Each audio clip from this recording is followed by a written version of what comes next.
Senator Lindsey Graham joins us by telephone now. And sir, good morning to you. I want to get your thoughts on what we're watching unfold here. I saw you last night on our network, and you had some really strong words and strong language, frankly, directed at the administration. I'm just wondering, President Biden did not want this to happen. Our NATO leaders say they didn't want it to happen. They've been negotiating, making trips to Moscow back and forth. Have they all failed?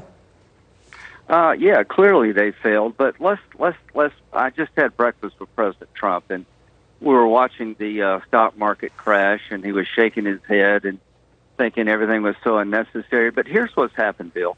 For about 20 years now, Putin has been able to kill his opponents, throw opposition leaders in jail, steal his country blind, and nothing happened to him and his buddies.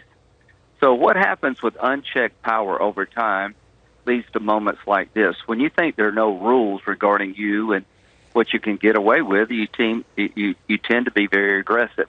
So here's the good news. We're not helpless. I just been on the phone with Democratic members of the Senate. We're a co-equal branch of Congress.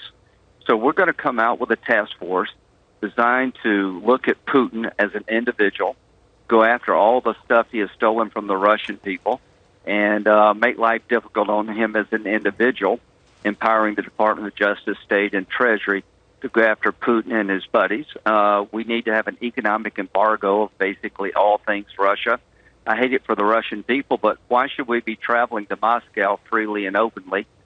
We need to think about isolating Russia as if it had the most extreme form of COVID. And finally, I think we need to look at other friction areas in the world. Weakness one place hurts you every place. The Israelis want 2 tankers in case they have to attack Iran. They don't have the refueling capability. Let's give the Israelis a couple of tankers. Let's reinforce Taiwan, because not only do we have a problem in the Ukraine, we got a problem building all over the world in the Mideast and in Asia. So if we can be strong in other places, it will actually help us in Ukraine. Yeah, sir, with all due respect, based on the list you just ticked off about Putin and Ukraine, why wasn't that done before the invasion? Well, what happens is they miscalculated. It's not easy. I want to help President Biden where I can. We have one president at a time. I'm talking to Wendy Sherman here in a bit. They made a decision not to lay out what sanctions would look like if he invaded, believing it may be provocative. They made a miscalculation.